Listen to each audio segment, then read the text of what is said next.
Muito boa tarde a todos e todas. Essa tarde de quarta-feira, né? É um feriado, a Terça-feira. gente terça, né? A gente fica até meio perdido, né, Edgar? Eu quero saudar ao deputado Edgar Preto, que está aqui conosco hoje, iniciando a nossa live, agradecendo esse grande líder político, né, dos movimentos, do campo e da cidade, que nos representa tão bem na Assembleia Legislativa, e estamos iniciando já com os nossos ouvintes, saudando a cada um e cada uma que vai acompanhar essa live. Edgar, a gente tem feito toda semana uma conversa com a comunidade para trazer as informações sobre o tema do coronavírus. No caso, hoje, nós vamos abordar contigo o papel do Estado, como é que vocês têm avaliado o governo Leite, em que medida a gente pode ampliar, né, a ajuda para os mais pobres nesse momento tão crítico. E eu quero te agradecer muito por tu teres aceitado o convite, né, e é uma alegria muito grande estar aqui podendo conversar contigo. Aos pouquinhos aqui as pessoas vão entrando, né, e a gente vai iniciando a nossa conversa. Bom, o deputado Edgar Preto, fomos colegas na Assembleia Legislativa, é um deputado muito atuante, tem sido por várias eleições o deputado mais votado do PT e nos orgulha muito. Isso é fruto de um trabalho muito articulado com o povo do campo, com o povo da cidade. É um deputado que defende a pauta das mulheres no enfrentamento à violência doméstica e é propositor de muitas iniciativas lindas, né, que nos orgulham muito. E a gente já está começando aqui a nossa companheirada entrando. Boa tarde, Tabita, Dona Sônia, a Bia, a Pátia Afonso, né? Boa tarde, grandes companheiros. Edgar, olha só, querido, antes de tu começares a tua apresentação, né, e a tua primeira explanação, eu quero te brindar com um poema. Olha. Estes dias a gente teve uma live do MST com o companheiro Lula, o Chico Buarque também participou, e o João Pedro Stedley apresentou lá um poema que é uma homenagem do cineasta e poeta Carlos Pronzato aos 19 trabalhadores rurais sem terra que foram barbaramente assassinados pela polícia militar em Eldorado dos Carajás, no estado do Paraná, em 17 de abril de 1996, isso faz 24 anos. E diz assim: Poema sem terra, Carlos Pronzato. Reforma agrária é a palavra que dói na alma, que grita na calma de quem não se levanta. Reforma agrária é bandeira que clama revolta e apenas reclama, na lei ou na marra, com uma palavra: terra. Então, iniciando, né, nesse clima, Edgar, de um lutador do campo, né, do teu saudoso Adão Preto, que deixou grandes lições para nós na política, eu quero te passar a palavra para tu fazer uma saudação para os nossos ouvintes, internautas que estão aqui, e dizer o quanto é importante hoje, né, a presença dos movimentos rurais, da luta dos camponeses, para nos ajudar, principalmente nesse processo de acesso ao alimento, que tem sido uma das crises que a gente está enfrentando através do coronavírus. Nós temos aí uma crise sanitária, né, um momento de isolamento social, um momento em que o Brasil enfrenta muitos retrocessos para a classe trabalhadora, como a reforma trabalhista, a reforma da Previdência, a fala do nosso presidente menosprezando a comunidade científica e deixando o nosso povo brasileiro com muito medo e inseguro diante das barbaridades que ele tem feito, inclusive mobilizado pessoas pela volta da ditadura e contra a democracia. E aqui no estado, o governador Eduardo Leite, pelo menos na opinião do nosso secretário de saúde, também do prefeito Banazzi, tem pelo menos se baseado pelas orientações científicas. Nas orientações, nos decretos que ele vem fazendo, ele traz uma certa seriedade, consegue se diferir, né? E fez a crítica, inclusive, esses dias ao governo Bolsonaro. Mas, mesmo assim, devem haver lacunas para nós, trabalhadores do campo e da cidade, as quais tu vai poder nos apresentar e a gente vai construir hoje uma relação aqui de diálogo. Então, mais uma vez, muito obrigado por estar aqui com a gente e eu passo a palavra para tu começar fazendo uma abertura, né, de como tu está enxergando o papel da União e aqui o papel do Estado nesse problema da pandemia que nós estamos enfrentando. Muito obrigado, Ana. Eu quero agradecer de coração o convite que você nos fez para participar da tua live nesse feriado de Tiradentes, terça-feira. É um prazer mesmo rever você, matar a saudade mesmo assim online, saber que as tuas meninas também estão bem, a Bruna e a Sofia. Obrigado pelo poema inicial, tu já começou me emocionando nessa live, e é muito bom te ouvir, conversar com os teus amigos, dar a minha opinião, te ouvir também. Sei que vocês aí em São Leopoldo estão numa batalha enorme junto com o prefeito Vanazzi, né, uma cidade do tamanho, da importância que é São Leopoldo, administrando nesse momento. Aliás, o Vanazzi, todos os prefeitos do Brasil está sendo sobrecarregado a eles, os governos estão meio que repassando também o que é muitas vezes de obrigação deles, especialmente o governo federal, passa para os municípios, não passa o recurso suficiente, e os prefeitos estão tendo que se virar. Então, eu tenho acompanhado vocês também, São Leopoldo, no teu mandato de vereadora, que também nos orgulha muito. Sei que foi minha colega deputada num momento ímpar aqui no Rio Grande do Sul, foi quando o Tarso Genro foi governador, não é? Foi a primeira vez que nós cumprimos a Constituição aqui no Estado. Nós aplicamos 12% do orçamento em saúde. Tu deves lembrar a luta que nós fizemos, foi junto à nossa bancada, planejando, sugerindo, conversando com os demais poderes, tira um pouco daqui, um pouco dali, para a gente cumprir o que determina a Constituição. 12% do orçamento tem que ser investido em saúde pública. E nós alcançamos essa meta no governo do Tarso quando você foi membro daquela gloriosa bancada nossa. Tempos também difíceis, mas que nós conseguimos produzir avanços importantes. 12% do orçamento de saúde, que nunca tinha havido antes. Não foi tudo, né, Ana, mas foi um momento em que nós conseguimos aparelhar muitos hospitais, construir muitas UTIs, Rio Grande afora, passando no período normal para os municípios, para a prefeitura, para os hospitais, o dinheiro por parte do Estado. Então, foi um momento importante e certamente aquelas iniciativas, né, exemplos como esse, foram importantes, não para aparelhar o Rio Grande do Sul o suficiente na área da saúde, mas foi uma boa iniciativa. Eu estava olhando os dados aqui que a nossa bancada produziu hoje, Ana, eu gostaria de passar para os nossos amigos que estão nos acompanhando. A Organização Mundial de Saúde nos aconselha, em tempos normais, não de crise, mas que se tenha de 1 a 3 leitos de UTI a cada 10 mil habitantes.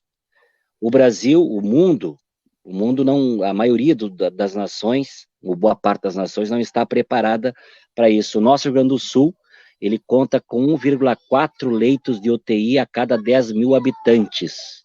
Porém, desses 1,4 mil leitos, apenas 998 são do SUS. 998 são do SUS, 645 são dos que têm plano de saúde particular. Então, leitos do SUS no Rio Grande do Sul, nós estamos com 0,9.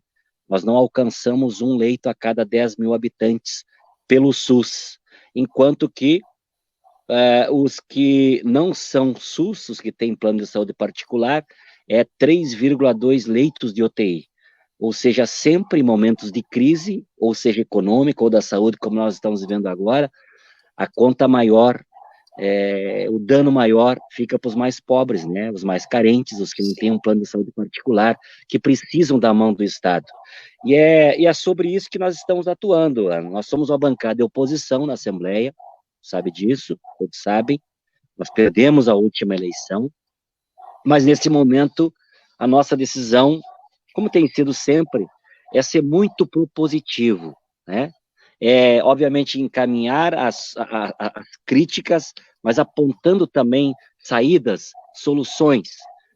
Nós fomos a primeira bancada que se reuniu virtualmente, quando aconteceu a crise, e nessa nossa primeira reunião, nós já fizemos um documento de sugestões, um conjunto de sugestões, encaminhamos para o governador Eduardo Leite, para que ele tomasse providências, com a responsabilidade que nós somos, de ser a maior bancada no parlamento, já pela 5ª legislatura consecutiva, ter governado o Rio Grande do Sul por 2 vezes consecutivas. Nós temos um corpo técnico da nossa bancada, dos quadros do nosso partido, que você conhece, que são elogiados por todos os partidos. Então, nós nos achamos no direito e na obrigação de estar oferecendo para o governador as nossas sugestões. E uma delas, Ana, desde o início nós estamos batidos, é que o Estado, é o executivo estadual, que tem que coordenar as ações e não repassar para os municípios essa responsabilidade.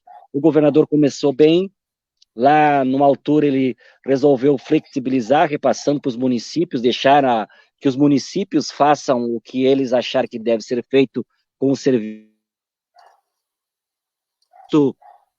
Nós achamos isso que fragiliza muito essa relação, porque nem todos os municípios, Ana, têm especialistas necessários, equipamentos necessários para medir qual é os serviços que não são essenciais que podem abrir e de que forma podem abrir. Então, nós temos batido nisso. Em uma reunião virtual que nós tivemos com o governador há uns 15 dias atrás, a bancada me delegou a fazer uma fala no nome da nossa bancada e eu bati muito nessa tecla, que o governador continue ele coordenando. É óbvio que tem diferenças de um município pequeno, com menos habitante, que não tenha casa ainda registrada de coronavírus, é diferente aqui da região metropolitana, de Porto Alegre, enfim, mas é o Estado com seus especialistas que tem que fazer essa normativa. E no conjunto de sugestões que nós temos feito para o governador, Ana, uma delas é na questão econômica. Nós sabemos que o Estado passa por enormes dificuldades, não de hoje, já de um tempo, já fazem, para ter uma ideia, nossos amigos que estão nos acompanhando, fazem 43 anos que o Estado do Rio Grande do Sul é deficitário. 43 anos que nós gastamos mais do que arrecadamos. Então, a crise financeira do Rio Grande hoje não é só de agora. Quantos governantes passaram e foram buscando alternativas, foram, enfim, ousando, né, buscando formas de fazer o gerenciamento da máquina pública. Nós governamos em crise por 2 vezes consecutivas, mas nos orgulhamos de não ter atrasado a folha de pagamento, ter investido os 12% na saúde, ter usado da estrutura dos bancos públicos, especialmente o Banrisul, para financiar as pequenas, as médias empresas. Quando o Tarso Genro ganhou a eleição, Ana, você deve lembrar disso, a carteira de crédito do Banrisul para empréstimo, para indústria, para empresas pequenas, médias e até grandes, era de 15 bilhões. E o Tarso Genro encerrou o governo nosso com 37 bilhões o empréstimo do Banrisul para os empresários, para os industriais, porque é um banco público, nós somos majoritário, o Estado é majoritário, né?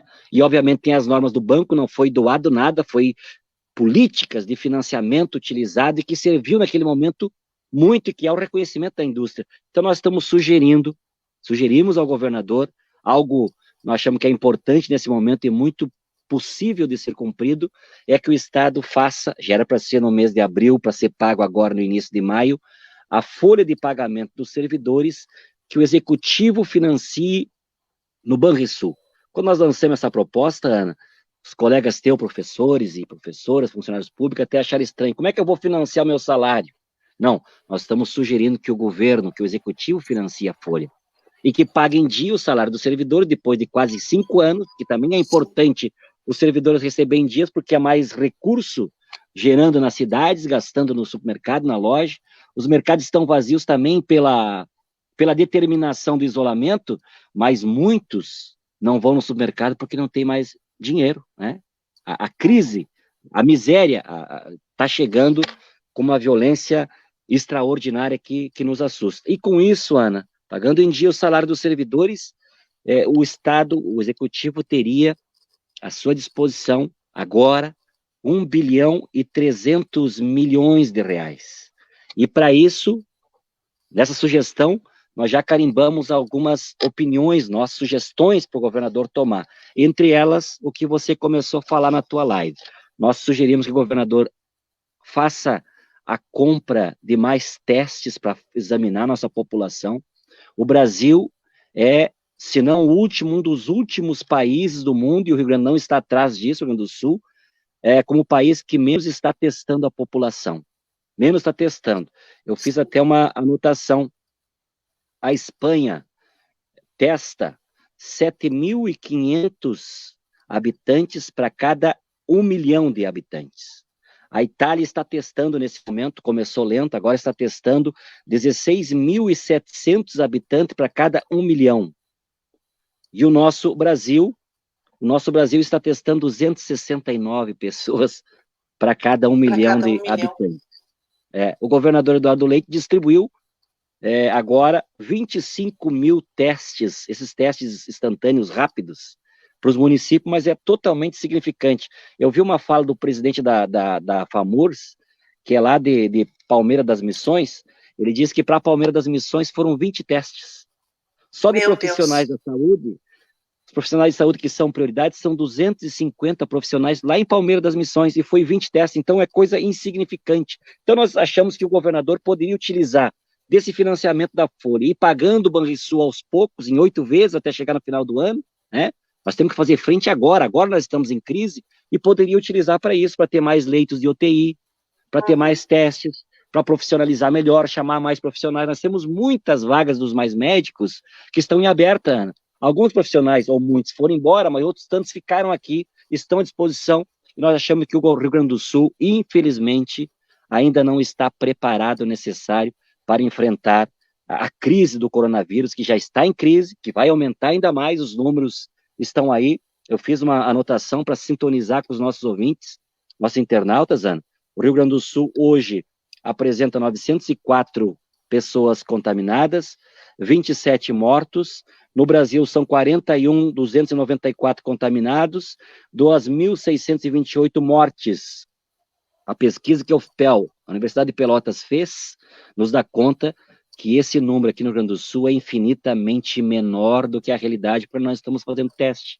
Muitas pessoas estão com a doença, ou estão nos hospitais, ou não estão nos hospitais e não estão sendo testados. Então, o risco de contaminação, já que é uma doença altamente contagiosa, fica muito maior. Então, nós sugerimos isso. E a outra questão é que o governo faça frente com os mais vulneráveis, com aqueles que não têm comida.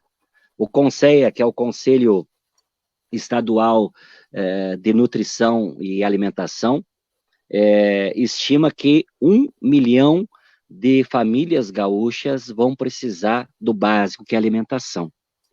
Nós lá também no início sugerimos ao governador que fizesse uma compra de produtos dos agricultores familiares e entregasse para essas pessoas vulneráveis, e até agora não foi atendido. Fiz todo esse preâmbulo inicial para justificar a minha opinião, a nossa opinião, a da bancada do Partido dos Trabalhadores. O Estado do Rio Grande do Sul está longe de estar preparado para a crise que está aí, que está chegando e virá, infelizmente, com muito mais força. Muito bom, Edgar. Muito obrigada. Quero te ouvir um pouquinho, tem mais coisas para falar, mas quero te ouvir também. Não, mas a tua fala é muito importante, porque a gente tem sofrido os reflexos aqui na nossa cidade, né? E o nosso Hospital Centenário, por exemplo, ele não é considerado pelo governo do estado um hospital referência do Covid. As referências aqui da região são Novo Hamburgo e Canoas, que acho que o critério até, às vezes, é mais político do que técnico, né? E aí acaba repassando mais recursos. A gente gostaria de ter um apoio do estado, mas aqui o nosso Hospital Centenário ele já é subfinanciado há muito tempo, né? O estado nos repassa 235 mil por mês, e aqui nas cidades vizinhas é 3 milhões, né? Agora o prefeito Vanazzi fez uma luta grande, conseguiu mais 500 mil, mas a gente queria estar na casa dos 3 milhões, que é o que todos os hospitais aqui do entorno têm. E quando o governador Tarso abriu aquela pactuação para os municípios, o prefeito aqui era médico, né? E ele não quis, porque ia ter que abrir mão de ser público, e ele era mais da saúde privada. Então, hoje a gente corre atrás do prejuízo. Mas mesmo assim, Edgar, nós separamos aqui 10 leitos no isolamento para pacientes graves, né? E mais 30 para pacientes clínicos. Então, o nosso hospital está dividido em 2 alas. Nós temos 40 leitos para atender o Covid. Desses 40, nós temos 24 respiradores. Então, tudo isso comprado com os recursos aqui do município, com emendas parlamentares, né? Porque da União não vem quase nada, veio um financiamento a mais, que é 3 milhões, e do Estado também não tem vindo nada. E agora o prefeito Vanazzi está criando um centro de apoio, que é numa escola de freiras aqui, onde vai haver 100 leitos ali, mas é para pacientes leves, que não precisem tanto a aparelhagem, mas que consigam ficar longe da família em caso de contágio. Uma questão que a gente tem enfrentado, que é muito difícil, né, Edgar, é o discurso que a gente faz da proteção humana, que as pessoas fiquem em casa, mas, ao mesmo tempo, o tema da economia acaba falando mais alto. O governador, ele faz os decretos, flexibiliza para algumas áreas. Aqui o prefeito Vanazzi tem sofrido muita pressão, né, porque os comércios querem abrir, e ele tem se mantido firme, porque ele adotou, né, uma visão mais humanitária nesse processo. A nossa linha política do PT é sempre mais pela vida, depois a gente vai pensar na questão da economia. Mas é claro que os pequenos, aquele pequeno que tem uma barbearia, um mercadinho, uma padaria, o povo nosso mesmo, que é da classe trabalhadora, eles estão sofrendo demais. Então, a gente precisa sair do discurso do fique em casa, podendo dar proteção financeira, né? E a gente vê que os países mais evoluídos, eles estão injetando pesadamente recursos para manter as pessoas em casa, assumindo as folhas de pagamento das empresas, para não haver demissão, para ninguém ficar passando fome. Mas aqui no Brasil o povo parece que vai ter que escolher se quer viver ou se vai trabalhar, e tudo isso é muito arriscado em relação aos baixos testes que estão sendo feitos, né? Então, uma das questões que eu acho que tu abordou, que é muito importante, que a nossa bancada do PT, ela defenda junto ao governador, porque aqui a gente tem um programa local que é o Mão na Roda, que é da prefeitura. O Mão na Roda abriu agora para 6 meses de carência, empréstimo de até 20 mil reais, que é para os pequenos empreendedores, né? Mas é uma iniciativa nossa local. O Banrisul, que é o Banco do Estado, ele teria condições de ajudar, né, nessa linha que vocês estão apresentando para o governador. Então, isso é muito importante, sabe? Porque a gente não quer ver o pequeno quebrando. Não é uma questão de economia versus vida, são as duas que têm que andar juntos, né? Mas a proteção financeira é que é um desafio grande. E eu sei que tu trabalha muito com o tema dos agricultores, né? Eu acompanhei a tua andança aí nos últimos dias com o MST, entregando alimentos em ocupações, né? Aqui em São Leopoldo também o Movimento Nacional de Luta pela Moradia está organizado junto com a Unicinos. Eles criaram uma rede solidária para atender as pessoas que moram já sem acesso a saneamento básico, sem casa, e que viviam da reciclagem do lixo, né? E eles têm lutado muito para conseguir alimentos, e agora essa rede começou a fazer uma parceria com os pequenos agricultores, né? Então, o que eu vejo, assim, o Estado, hoje de manhã eu estava lendo, tem 300 municípios em situação de emergência por causa da seca. Então, hoje o pequeno agricultor, ele está produzindo, está enfrentando a seca, está com dificuldade de comercializar. E aí, na mesa do povo trabalhador, está faltando a comida. Muitas vezes a cesta básica vem carregada de arroz, feijão, massa. Mas se ela tiver os produtos orgânicos, os alimentos da terra, que são coisas saudáveis que os camponeses produzem, a gente vai estar ajudando na saúde da pessoa que é diabética, do idoso e das crianças, né? Então, eu acho muito importante se tu, Edgar, conseguisse liderar esse movimento, como é que a gente pode, nas cidades, ajudar a fazer essa campanha estadual para sensibilizar o governador, dele comprar os alimentos do povo do campo e distribuir em larga escala, porque aqui a associação de moradores se junta, faz uma sacola econômica, aqui tá assim, quem tem pouco dá para quem não tem nada, mas a gente precisa grande volume, sabe? Exatamente. Então, como é que tu pode nos dizer, assim, o que nós podemos fazer para se somar junto contigo, para a gente fazer uma grande campanha, assim como tem a campanha para o Bolsonaro Paga Logo, né? Que ele também resolveu burocratizar essa renda e a coisa não chega nunca. Acho que a gente podia fazer uma campanha para o governador Leite para ele comprar alimento dos agricultores e ofertar para as cidades, né? Sem dúvida, Ana. É muito importante essa observação tua, é uma das batalhas nossas. Tu citaste aí os mais de 300 municípios do Rio Grande do Sul que estão sofrendo com a seca. Deixa eu recusar uma ligação aqui. Estou no meu celular. Estão sofrendo com a estiagem lá de janeiro ainda. Tu deves lembrar, eu fui interinamente esse ano presidente da Assembleia por 3 dias, fui lá em 2017 o ano todo, mas como eu era da mesa diretora, o presidente da Assembleia assumiu o governo e na sucessão ali, meus colegas estavam viajando no final do ano, e eu assumi e combinei com o deputado Lara, que virou governador naquele período, a gente fazer uma ação com relação à estiagem. Naquela época tinha só 75 municípios com decreto de emergência.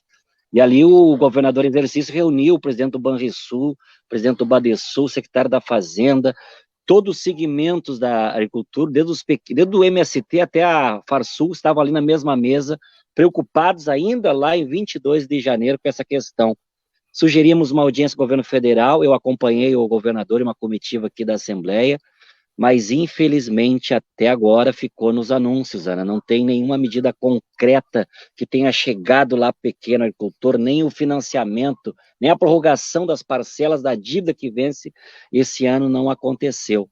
Mas mesmo assim, tem os agricultores organizados nas cooperativas, nas associações, que fazem as feiras, que não estão conseguindo vender nas feiras por causa do isolamento, e estão com a produção para ser ofertada, né? E eu fui signatário desse documento em nome desses movimentos da Via Campesina, da FETRAF, das cooperativas, e mandei para o e-mail do governador, ele deu ciência do recebimento, e lá atrás, já um mês atrás, nós sugerimos a ele que fizesse uma compra de produtos da agricultura familiar para distribuir para as pessoas vulneráveis do Rio Grande do Sul. Como eu falei, o Conselho estima que em torno de 1 milhão de famílias estão precisando, ou vão precisar logo mais.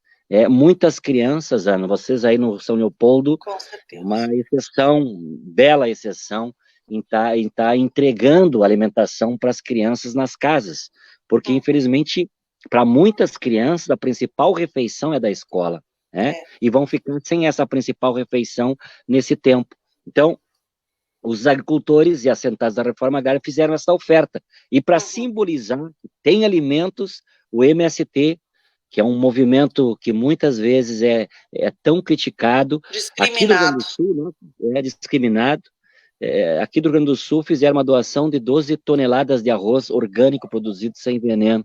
Até foi noticiado na imprensa, e nós esperávamos, parece que circulou bem no governo aquela proposta que eu encaminhei, mas infelizmente, de novo, está nas boas vontades, as pessoas precisando de alimento. Então, vocês também estão participando, Ana, eu estou engajado numa grande rede de solidariedade aí, Rio Grande afora, com o MST, com as cooperativas, com os pequenos agricultores. Nós fizemos a semana passada, junto com o Instituto E Se Fosse Você, que é coordenado pela nossa amiga Manuela Dávila, ela se integrou também conosco, com o CEA, nosso mandato, MST, fizemos a entrega de cestas aqui para os índios de Porto Alegre, em torno de 400 índios que moram na aldeia, somente aqui na Lombo do Pinheiro, onde eu estou agora, nesse entorno, 400 indígenas foram beneficiados com essas cestas. E nós continuamos arrecadando, no sábado agora, para marcar o 17 de abril do MST, que marca o que tu falou no início da nossa live, a morte de 21 sem terra há 24 anos atrás,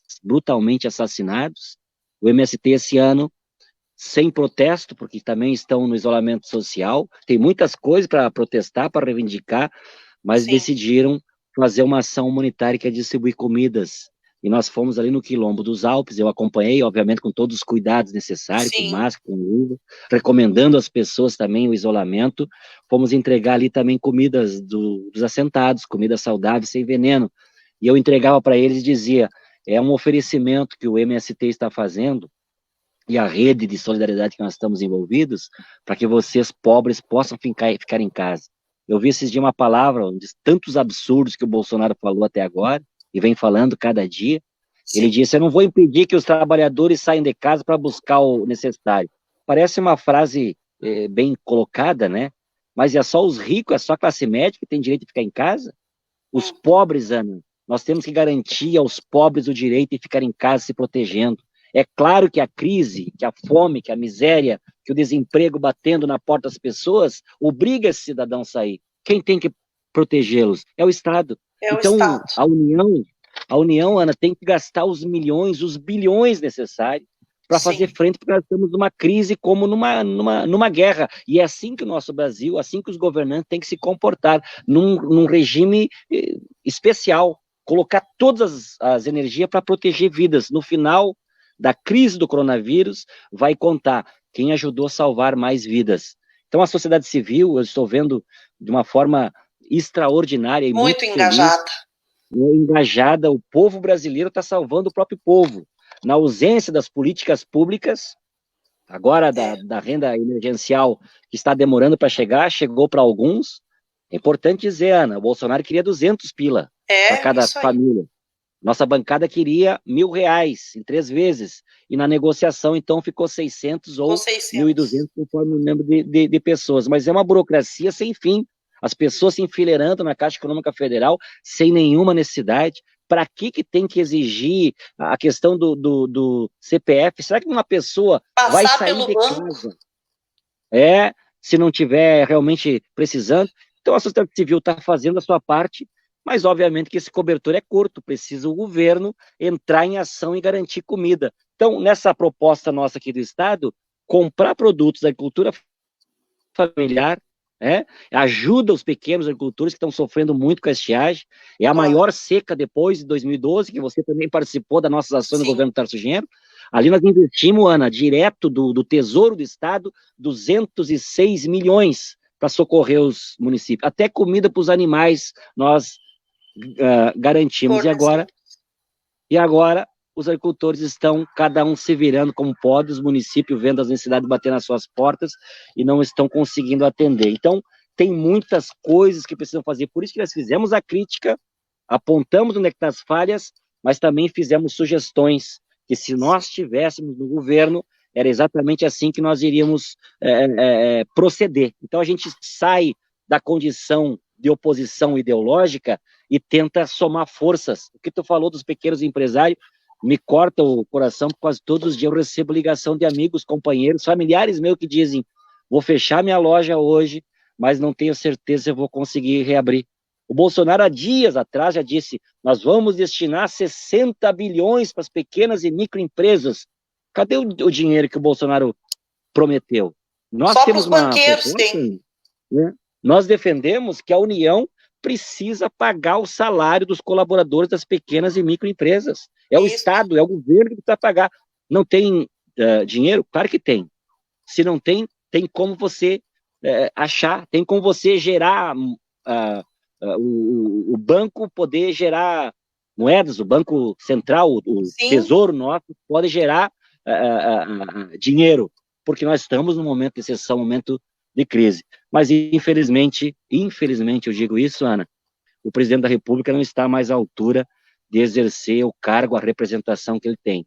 Por isso, nós estamos, mesmo na crise, não estamos ali pedindo impeachment, estamos dizendo que o Bolsonaro precisa renunciar, porque é uma questão também de saúde pública. O que ele fez semana passada, agora no domingo.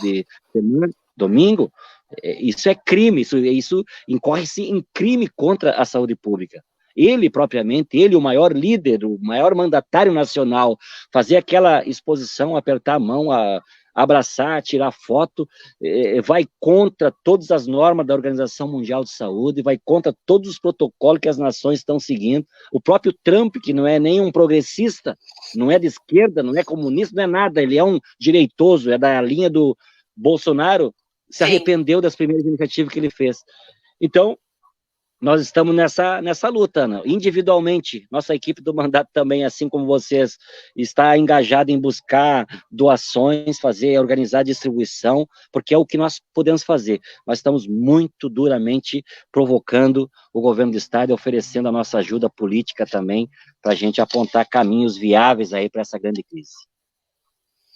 Deixa eu dar uma olhadinha aqui na participação do pessoal, né, para não deixar eles assim sem algum comentário, né? Dar boa tarde aqui para o professor Daniel. Aqui, as escolas estaduais, Edgar, elas não têm recebido esse alimento, né, que seria ofertado durante a aula. Acho que isso é uma coisa que seria importante, né? Nós aqui estamos dando o alimento para os alunos do município que não estão indo para aulas, que são do Bolsa Família. Essa semana começa a segunda jornada de entrega dos alimentos. E o Estado mandou distribuir o que tinha nas dispensas nos primeiros dias e nunca mais mandou nada.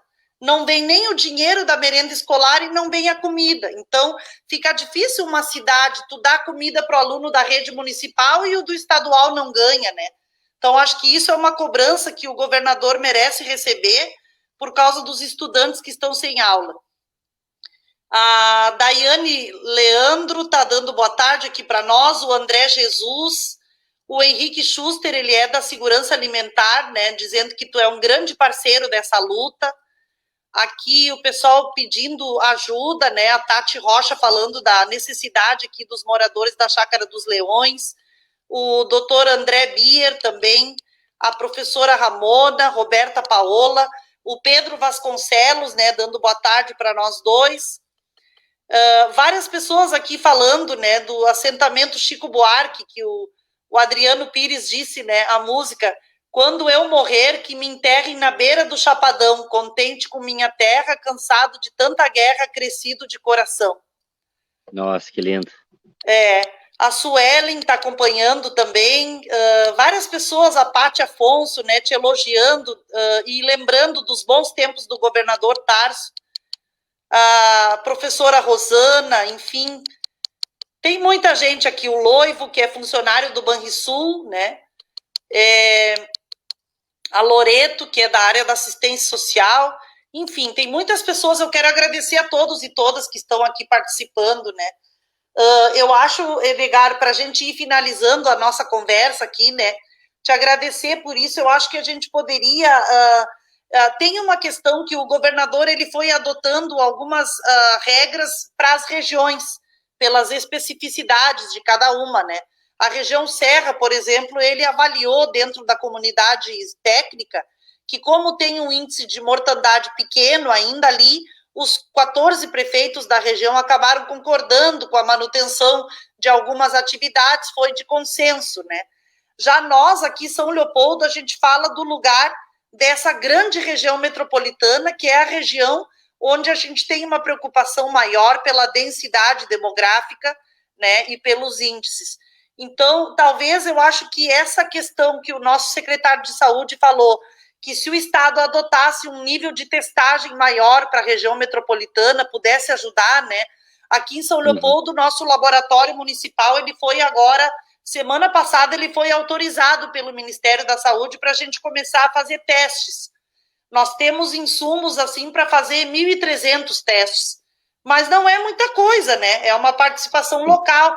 O prefeito Banaz também com os prefeitos da Anvars, aqui, da Associação do Vale dos Sinos, eles conseguiram uma parceria com a Fevale também para fazer testes, mas tudo é muito pouquinho, né? É a conta-gotas, assim.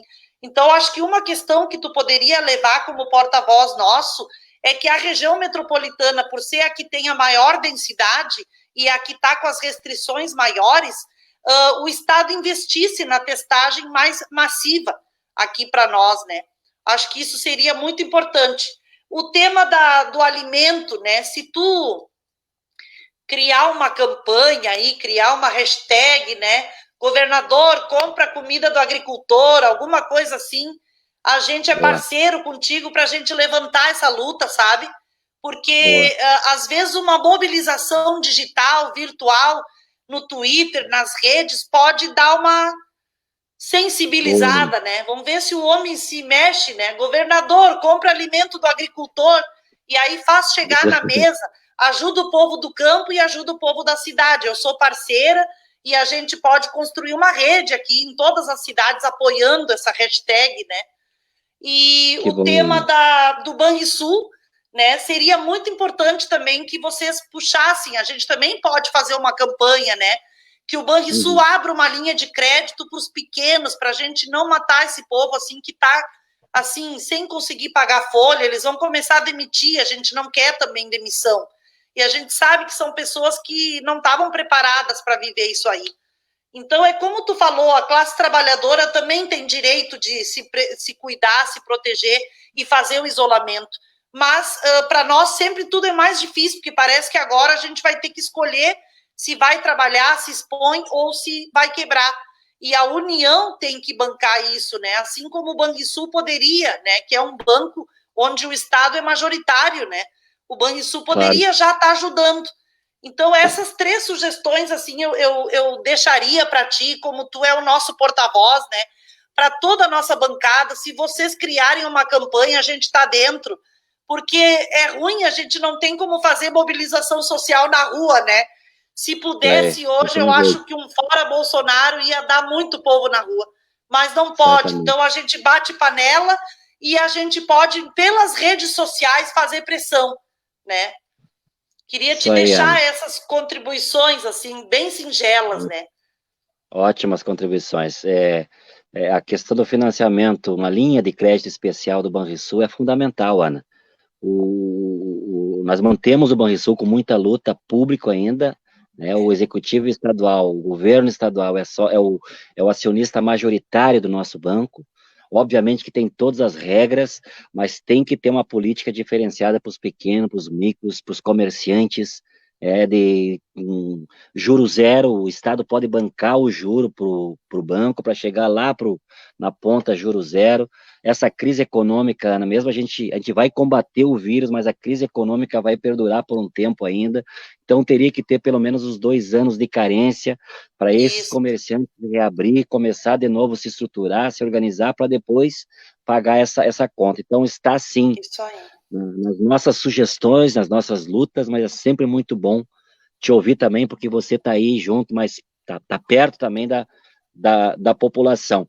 E eu falava agora numa reunião que nós fizemos na sexta-feira com o pessoal aí dos movimentos do campo, para a gente realmente envolver mais personalidades políticas, obviamente, mas cultural, artistas, que levantem essa bandeira, essa causa de comprar comida dos agricultores, que apesar da estiagem tem em determinadas regiões, e matar a fome do nosso povo.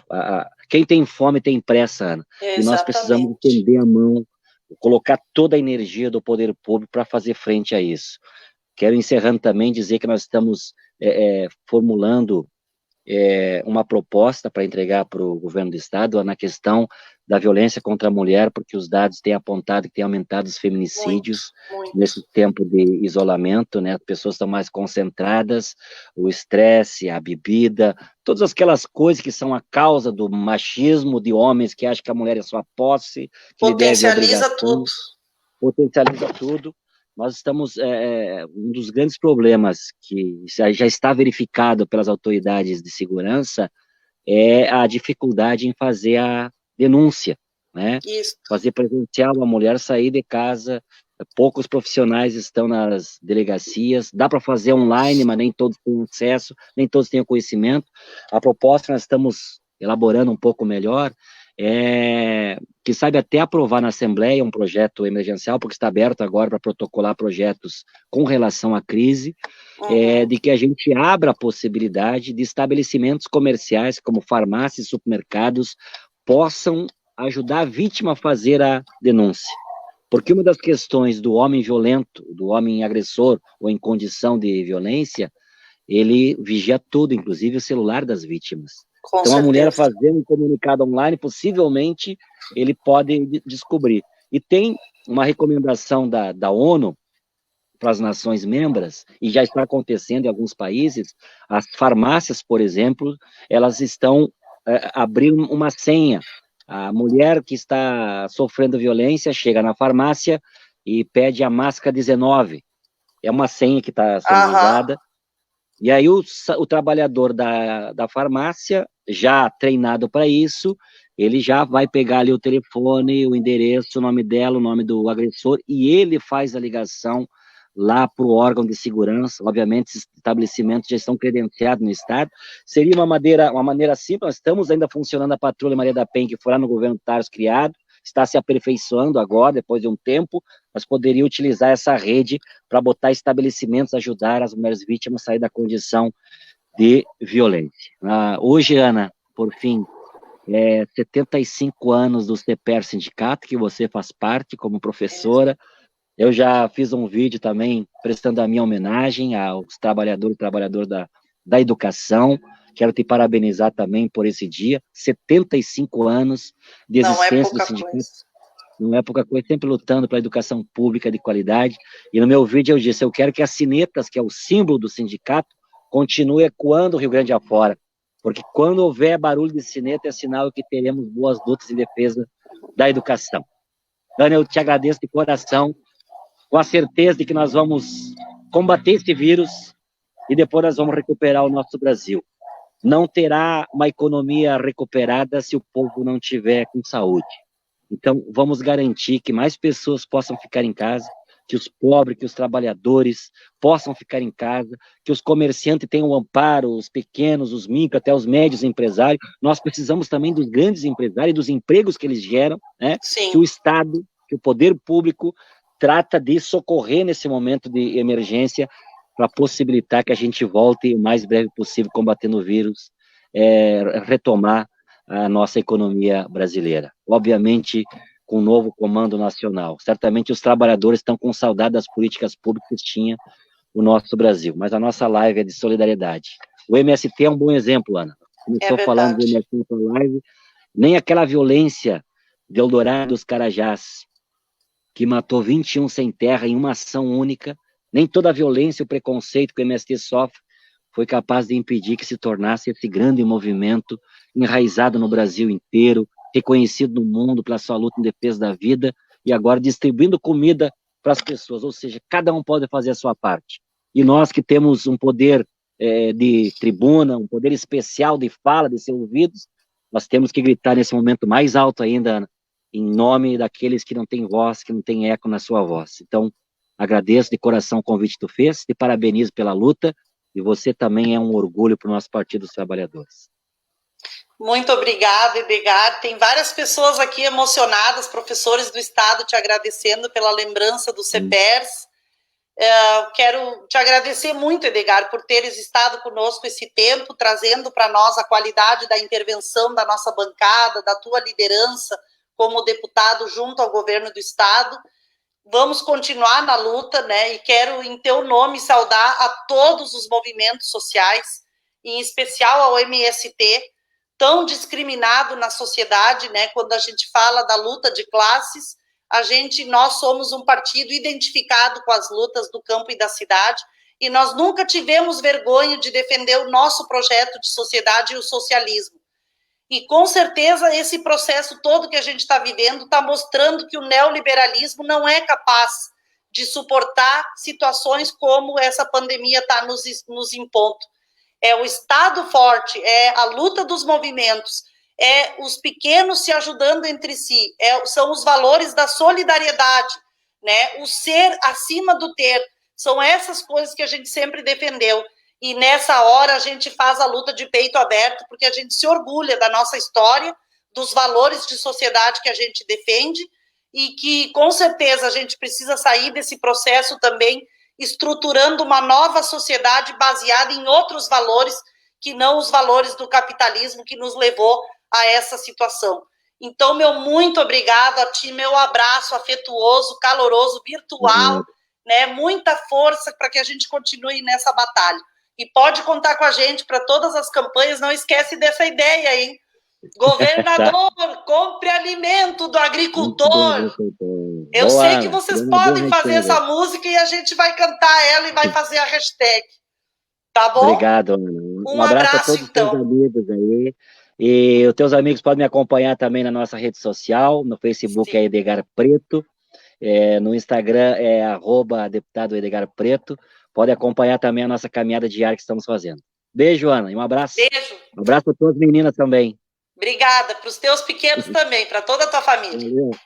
Valeu, gente. Obrigada a todos e todas.